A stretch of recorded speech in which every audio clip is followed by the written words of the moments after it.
Você tem um relacionamento vivo e pessoal com Cristo Jesus? Há um hino maravilhoso do Inário Novo Cântico que diz: um dia Cristo achou-me muito longe do meu lar, perdido já no mundo, sem mais poder voltar.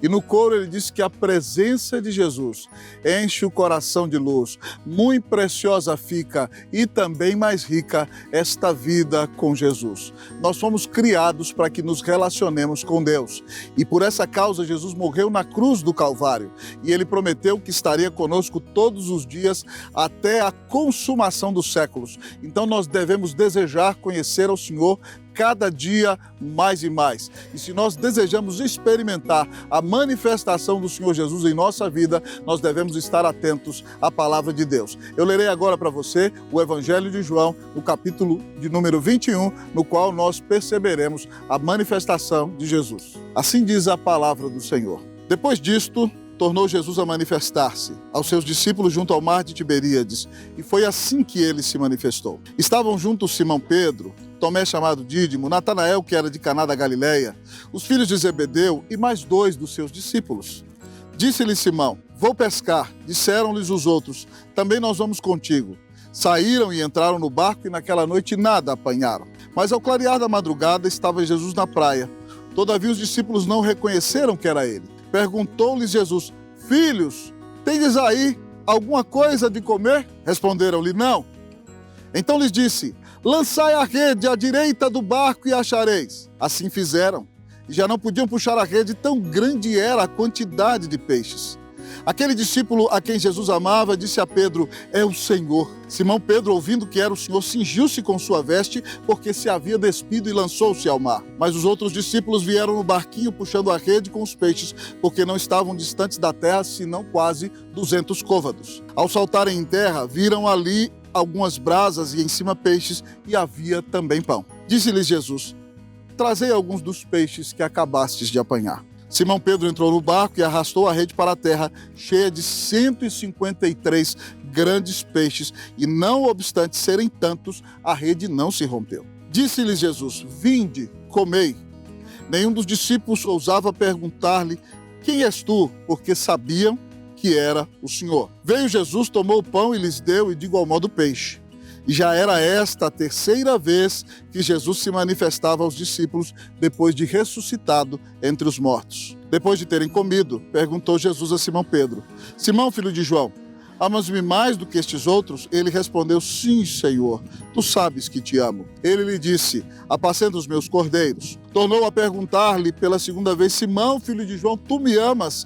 Ele lhe respondeu: sim, Senhor, tu sabes que te amo. Disse-lhe Jesus: pastorei as minhas ovelhas. Pela 3ª vez, Jesus lhe perguntou: Simão, filho de João, tu me amas? Pedro entristeceu-se por ele lhe ter dito pela 3ª vez: tu me amas? E respondeu-lhe: Senhor, tu sabes todas as coisas, tu sabes que eu te amo. Jesus lhe disse: apacenta as minhas ovelhas. Neste texto nós vemos o Senhor Jesus manifestando-se a 7 de seus discípulos depois de sua ressurreição. Esteja muito atento, porque o texto nos apresenta a manifestação de Jesus. E a grande pergunta a ser respondida nesta mensagem é a seguinte: o que acontece quando Cristo se manifesta? Quando Cristo se manifesta, em primeiro lugar, nós devemos reconhecer a nossa limitação. A palavra de Deus nos diz que Pedro quis voltar a pescar. E como ele era um grande líder do colégio apostólico, levou consigo outros 6 dos discípulos. Você se lembra que ele tinha fracassado como pastor, fracassado como líder, fracassado como discípulo. Não obstante Jesus ter lhe advertido que ele lhe negaria e Pedro ter reafirmado que não faria, todos nós sabemos que Pedro fracassou e negou ao Senhor Jesus 3 vezes. Agora, depois de negar ao Senhor Jesus, tendo fracassado como pastor, ele quer voltar a ser pescador. E a palavra de Deus nos diz que no mar da Galileia, onde ele pescou a vida inteira, eles tentaram pescar a noite inteira e nada conseguiram apanhar. E de repente, no início da manhã, aparece o vulto de um homem na praia, que diz a eles o seguinte: filhos, tendes aí alguma coisa que comer? E eles responderam que não. Aqui nós reconhecemos a limitação do apóstolo Pedro, meus queridos amigos e irmãos. Ele fracassou como pregador, como crente, como pastor, como líder do colégio apostólico.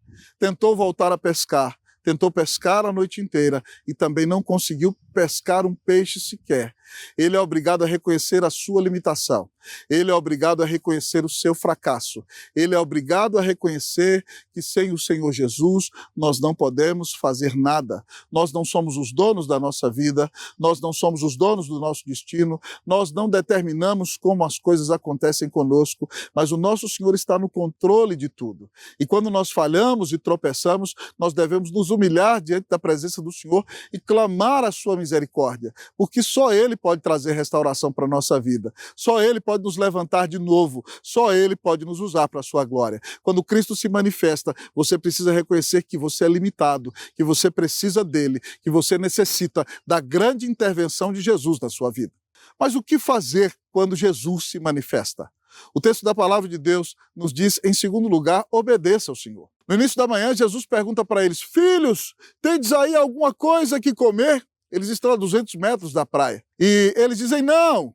Jesus diz: lançai a rede à direita do barco. Eles lançaram. E quando lançaram, a rede se estressou. E eles então, com grande dificuldade, meus queridos amigos e irmãos, vão puxando aquela rede e colocando no barco. E, obviamente, vem à mente deles aquela cena da primeira multiplicação de peixes naquele dia em que o Senhor converteu a Pedro.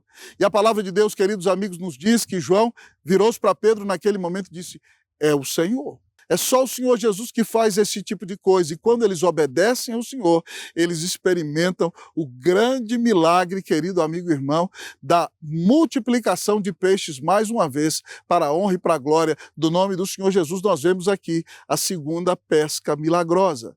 Querido amigo e irmão, nós precisamos obedecer ao Senhor Jesus se nós desejamos ver a sua bênção caminhando sobre a nossa vida e sobre o nosso ministério. Nós não trabalhamos para a nossa própria glória, nós não trabalhamos para receber o aplauso dos homens, nem para ter reconhecimento, mas nós consagramos a nossa vida para aquele que nos amou e deu a vida na cruz para pagar os nossos pecados. Nós não trabalhamos para nós trabalhamos para Deus. Então você tem que estar disposto a obedecer o Senhor Jesus em todas as áreas da sua vida, se você quer ser uma bênção na realização de tudo aquilo que Ele confiou em suas mãos. Há uma frase de Charles Studd, fundador da Missão WEC, na qual ele disse: Jesus Cristo é Deus e Ele morreu por mim. Não existe sacrifício grande demais que eu possa fazer por Ele. Que você tenha a plena disposição de obedecer ao Senhor Jesus até o último momento da tua vida, porque Ele deu a vida na cruz para te salvar e Ele merece que você se entregue totalmente a Ele. Mas talvez você me pergunte: pastor, o que fazer quando Jesus se manifesta? Em terceiro lugar, a palavra do Senhor nos diz: reconheça o Senhor. Pedro, quando vê a rede cheia de peixes, olha para João e João diz: é o Senhor. E a palavra de Deus nos diz que Pedro se veste, porque estava semidesnudo no barco, se atira na água e vai ao encontro de Jesus. João, quando vê a intervenção sobrenatural de Jesus, reconhece que quem pode realizar essas coisas em sua vida é nosso grande Deus, nosso Senhor e Salvador Jesus Cristo. Você precisa reconhecer que se coisas preciosas têm acontecido com você, é única e exclusivamente por causa da graça de Jesus. João Batista disse num determinado momento em que queriam fazer inveja nele, porque o ministério do Senhor Jesus superava o dele. Ele disse que nenhum homem pode ter coisa alguma se do céu não lhe for dada. E reconhece que ele não é o Cristo, ele é o precursor do Cristo. Ele reconhece que os seus dons e talentos vêm de Deus. E ele reconhece que Jesus é o Cristo e o Cristo vem de Deus. É por isso que Paulo diz lá em 1 Coríntios 4:7, quem é que te faz sobressair? E que tens tu que não tenhas recebido? E se o recebeste, por que te vanglorias como se o não tiveras recebido? Não deve haver lugar para soberba na tua vida, porque se bênçãos têm sido derramadas sobre você, sobre a tua família, sobre a tua casa, se Deus tem usado o teu ministério, os teus dons e os teus talentos, é graça do Senhor. Toda glória deve ser dada a Jesus, porque se coisas boas acontecem com você, é só porque Deus é bondoso. Eu e você, por causa do nosso pecado, temos o potencial de estragar tudo. Calvino dizia que quando algo de bom acontecesse com ele, nós deveríamos reconhecer que foi o Senhor. E quando algo de ruim acontecesse, nós deveríamos reconhecer que foi o nosso próprio pecado. Então, se há bênçãos gloriosas na sua vida, não se exalte a si mesmo, mas glorifique ao Senhor, porque Ele tem derramado sobre você bênção sem medida. Mas talvez você me pergunte, pastor, o que fazer quando Jesus se manifesta? Em quarto lugar, a palavra do Senhor nos diz: desfrute a comunhão. Eu já disse a você que Pedro se atirou na água, nadou e chegou primeiro. E quando Pedro chegou ali, ficou impressionado, porque já havia alguns peixinhos na grelha e havia pães também. Ora, pois, quem pescou os peixes? Jesus é Deus, meu irmão. Ele tem todo o poder de fazer o milagre. Se ele chega na água e bota a mão, os peixes vêm na mão dele. Ele é o próprio Filho de Deus. Então ele já tinha mesmo ele pegado os peixinhos ali, deixando na grelha, preparando os pães. E quando os outros discípulos chegaram com o barco, o Senhor Jesus disse: trazei o resto dos peixes. E Pedro, então, com grande força, foi ao barco, puxou a rede e nele havia 153 grandes peixes. E Jesus, então, ali naquele momento, serviu para eles o pão, serviu para eles os peixes, deu a eles de beber e com aquela fogueira crepitando, Jesus dá a eles a bênção maravilhosa de ter um momento de intimidade, de comunhão, sentados, comendo juntos com o próprio Filho de Deus. É nesse momento de comunhão que o Senhor quer restaurar a Pedro. O Senhor pergunta para ele: Simão, filho de João, tu me amas mais do que esses outros? E Pedro responde: sim, Senhor, tu sabes que te amo. Ele responde com a palavra no grego que significa que o amor dele é um amor de amigo. E Jesus perguntou se ele o amava sobre todas as coisas. Mas Pedro reconhece: não, Senhor, sim, Senhor, eu te amo como meu amigo. E o Senhor Jesus diz a ele: apacenta os meus cordeiros, dá a ele a missão, restaura a sua missão. Outra vez o Senhor Jesus pergunta para ele: Simão, tu me amas? E ele diz: sim, Senhor, tu sabes que eu te amo. Eu não te amo como deveria amar, mas eu te amo. Ele não usa a mesma palavra no grego.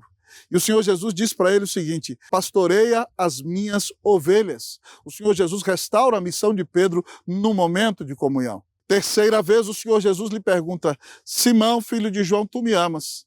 E Pedro se entristece porque Jesus lhe pergunta pela terceira vez. Mas essa tristeza é maravilhosa porque ele reconhece a onisciência do Senhor Jesus. Ele diz: Senhor, tu sabes de todas as coisas, tu sabes que eu te amo. Pedro reconhece que o seu amor é falho, mas ele ama o Senhor pela graça do Senhor. E o Senhor Jesus restaura a sua missão ao dizer a ele: apacenta as minhas ovelhas.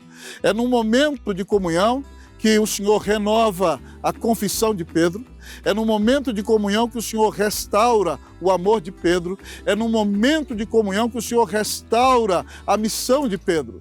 É por isso, amados irmãos, que nós temos que priorizar todos os momentos de comunhão que nós temos com o Senhor Jesus. É por isso que nós temos que levantar cedo. E a primeira coisa que fazemos no dia deve ser dobrar os nossos joelhos e orar ao nosso Senhor. Nós deveríamos priorizar o estudo da palavra, para ouvir o Espírito Santo falando conosco na Escritura, para ouvir a voz do Senhor falando nos nossos corações, por meio da palavra inspirada, infalível, inerrante, nos enchendo da presença do Senhor. É por isso, meu querido amigo e irmão, que você não deve nunca querer faltar do culto, porque quando o seu pastor abre a Bíblia, Cristo se levanta do livro, ele é pregado no livro e você tem um encontro com ele enquanto ouve a pregação do culto público. Nessa mensagem ele fala com você. É por isso que você não deve querer fugir do corpo de Cristo, porque quando você está na igreja, você ouve o Senhor falar, você se senta na mesa, come o pão, bebe o vinho, participa da comunhão íntima de Jesus, e é nesse relacionamento precioso que você experimenta a intervenção de Deus e a sua vida é restaurada. Cristo hoje veio ao seu encontro nesse programa. Ele quer que você reconheça a sua limitação. Ele quer que você esteja disposto a obedecê-lo. Ele quer que você reconheça o poder do Senhor. Mas sobre todas as coisas, Ele quer que você desfrute a comunhão e experimente em sua vida verdadeira restauração. Hoje o Senhor veio ao seu encontro. Arrependa-se dos teus pecados, creia que Jesus Cristo é o Filho de Deus e você será restaurado. Que Deus te abençoe ricamente, em nome de Jesus. Amém.